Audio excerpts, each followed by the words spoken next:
और एक बड़ी खबर आ रही है मुंबई ट्रेन ब्लास्ट को लेकर के बहुत बड़ी खबर आ रही है। हाई कोर्ट के फैसले पर सुप्रीम कोर्ट ने रोक लगा दी है। इस वक्त की बहुत बड़ी खबर आ रही है। मुंबई ट्रेन ब्लास्ट में जो 12 आरोपी थे, 12 जो कि कन्विक्ट थे, उनको हाई कोर्ट ने बरी कर दिया था, लेकिन सुप्रीम कोर्ट ने इस फैसले पर रोक लगा दी है। महाराष्ट्र सरकार ने पहले ही कहा था कि हाई कोर्ट के इस फैसले पर वो सुप्रीम कोर्ट जाएंगे, अर्जी डालेंगे, और सुप्रीम कोर्ट ने इस पर रोक लगा दी है। मुंबई ट्रेन ब्लास्ट जिसमें कि सैकड़ों लोगों की मौत हुई थी, इसमें जो आरोपी थे उनको पहले सजा मिली थी, लेकिन उसके बाद मुंबई हाईकोर्ट ने इस पर रोक लगा दी थी। और बॉम्बे हाईकोर्ट के इस फैसले पर आज सुप्रीम कोर्ट की ओर से बहुत बड़ा फैसला आया है। बॉम्बे हाईकोर्ट के फैसले पर रोक लगा दी गई है। जो सैकड़ों लोग मारे गए थे, उनके परिवार इस मामले में ये ठगा हुआ महसूस कर रहे थे, लेकिन बॉम्बे हाईकोर्ट के फैसले पर सुप्रीम कोर्ट ने रोक लगा दी है। इस वक्त की बहुत बड़ी खबर आ रही है। जुलाई 2006 में लगातार ट्रेन ब्लास्ट हुए थे और सीरियल ट्रेन ब्लास्ट में सैकड़ों लोगों की मौत हुई थी। 2006 की वही तस्वीरें हम आपको दिखा रहे हैं, जहां पर लोकल ट्रेन को टारगेट किया गया था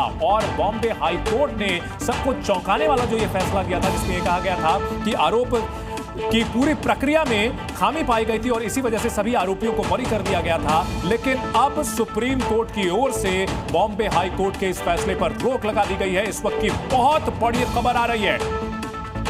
महाराष्ट्र सरकार ने बॉम्बे हाईकोर्ट के फैसले पर निराशा जताई थी और सुप्रीम कोर्ट में अपील करने का फैसला लिया था। इस बड़ी खबर पर हमारे सहयोगी अरविंद हमारे साथ जुड़ चुके हैं। अरविंद, क्या जानकारी मिल रही है? सुप्रीम कोर्ट की ओर से क्या कुछ कहा गया है?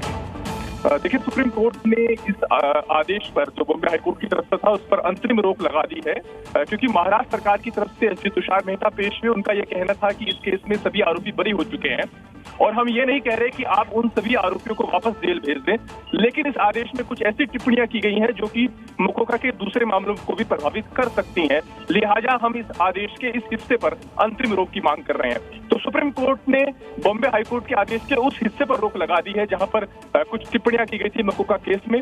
साथ में सुप्रीम कोर्ट ने यह साफ किया है कि जिन आरोपियों को बरी कर दिया गया है उनको फिलहाल वो जेल नहीं भेजेगा, लेकिन महाराष्ट्र सरकार की याचिका पर कोर्ट ने सभी आरोपियों को नोटिस जारी किया है और आगे कोर्ट इस मसले पर सुनवाई करेगा कि क्या इस मामले में जो बॉम्बे हाईकोर्ट का आदेश था वो कानून सम्मत था या नहीं।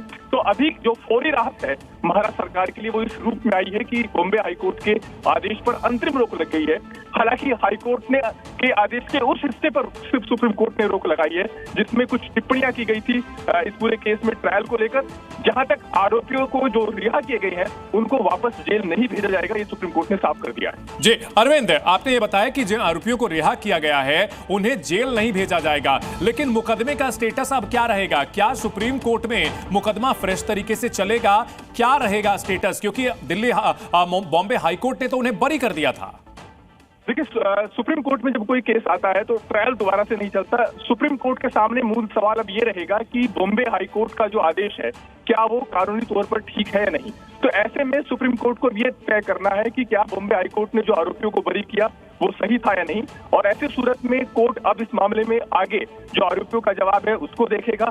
आगे इस मामले को लेकर के एक लंबी जिरे होगी जिसमें महाराष्ट्र सरकार के वकील और आरोपियों के वकीलों को अपनी बात रखने का मौका मिलेगा और लंबे जिरे के बाद फिर बाद में कोर्ट विस्तृत सुनवाई की बात तय करेगा कि क्या बॉम्बे हाईकोर्ट का आदेश ठीक है नहीं। लेकिन इस दरमियान आदेश के अमल पर तो रोक नहीं लगाई है कोर्ट ने, क्योंकि आरोपियों को वापस नहीं भेजा जाएगा, लेकिन आदेश में जो टिप्पणियां की गई थी इस केस में ट्रायल को लेकर और मकोका के केस को लेकर के उन पर रोक रहेगी। और सुप्रीम कोर्ट ने एक और महत्वपूर्ण बात कही है कि इस केस में जो टिप्पणियां की गई हैं वो दूसरे केस में नजीर नहीं बनेगी, यानी उनका हवाला देकर के कोई दूसरा आरोपी किसी दूसरे केस में राहत नहीं पा सकता। ठीक है, बहुत शुक्रिया अरविंद इस पूरी जानकारी के लिए। तो इस वक्त की ये बड़ी खबर आपको हम दे रहे थे।